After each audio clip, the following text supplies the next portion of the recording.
What do you do when God asks you to give him your future? How would you respond if he asks you to change your career? If he asks you to move, would you do it? Or if he told you not to pursue someone that you want to, would you obey? Think of the things you want the most. What would it take for you to surrender? I spent lots of time on the road as a kid. My family and I moved every 2 weeks living in an RV. I saw some amazing things. I was also very lonely, and my biggest dream was to have friends, a community, people I could always be with, people I never had to leave, and who would never leave me. For years I prayed for this. God granted me this when my family moved back to Southern California. He brought me an amazing community of friends to support me and to encourage me. After half a lifetime of being alone, I finally had what I wanted. I wanted to always stay here among my friends and never move again. But slowly, God started to ask me a question. It was one I didn't want to hear.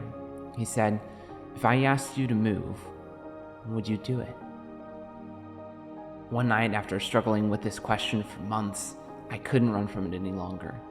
I went outside and I lay down on our deck, looking up at the stars. The thought of leaving my friends and my community terrified me. I didn't know if I could handle it. But I knew that the same God that brought me this community could do it again.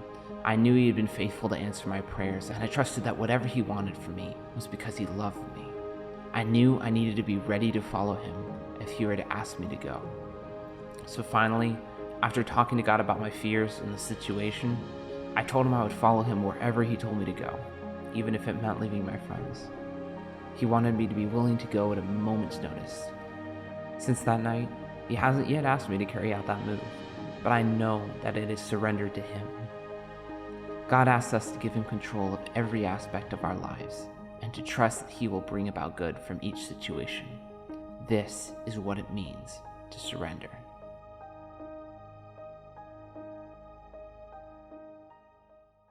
In Romans 12, Paul says, "I beseech you therefore, brethren, by the mercies of God, that you present your bodies a living sacrifice, holy, acceptable to God, which is your reasonable service." He says we should present our bodies as a living sacrifice, someone who's dead to their own desires because they are living for someone else. See, when you became a Christian, you gave Jesus control of your life. But we have a tendency to reserve pockets of our lives for ourselves, things like our careers, the friends we have, the things we own, and the people we love.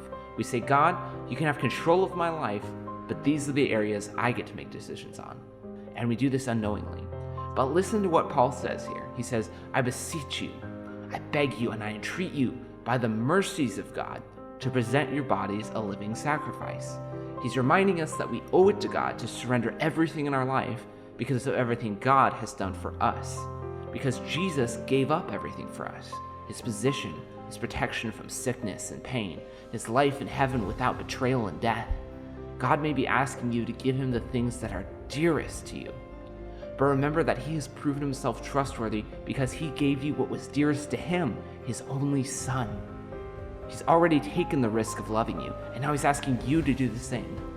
Recognizing this and giving our bodies as a living sacrifice is our reasonable service. It's not some special work on our part, it's the natural response to Jesus' love. He bought us and our lives with his death on the cross. Paul says, "I have been crucified with Christ. It is no longer I who live, but Christ who lives in me.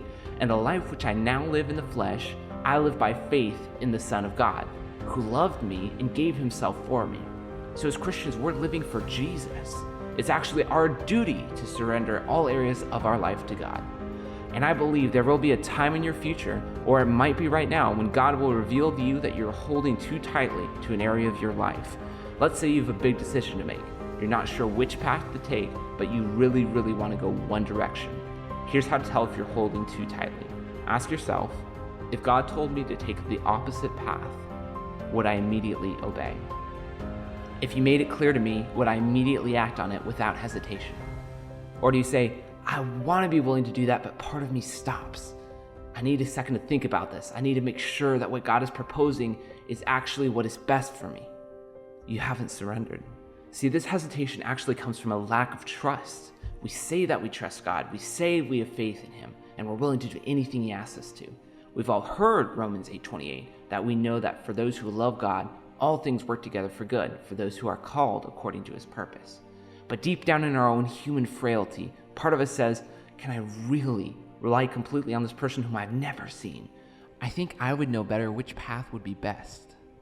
I've often lived for months with this kind of subconscious battle raging in my heart as the Lord shows me there's something I need to surrender to Him. I have the choice of suppressing that or confronting it. And if I do confront it, I'm going to have to make a key decision. Do I trust myself more or do I trust God more? Do I think I can run my life better or can God? Am I in this life for me or for Him? And I can tell you from personal experience that if you make the decision to surrender, you'll have a huge burden lifted off of you. You don't have to have the never-ending anxiety of figuring out what would be best for you. You have an ally who knows the future and can take care of you far better than any way you could take care of yourself. And He's there, quietly waiting for you to put your whole life in His hands. Following through on surrender won't always be easy. He has asked me to give up many things very dear to me. Things I've clung to with an iron grip. But the close relationship you gain with Him is absolutely worth it. And you become filled with so much peace when you realize that the success of your life isn't resting on your own confused heart and mind. It's resting on His steadfast wisdom and love for you. This world is filled with people desperately trying to control their lives. They think that by maintaining a stranglehold of control, they can somehow have a successful life, and they end up exhausted and disappointed. But Jesus says, "Come to me, all you who labor and are heavy laden, and I will give you rest. Take my yoke upon you and learn from me, for I am gentle and lowly in heart, and you will find rest for your souls. For my yoke is easy and my burden is light." And with a promise like that, who wouldn't surrender?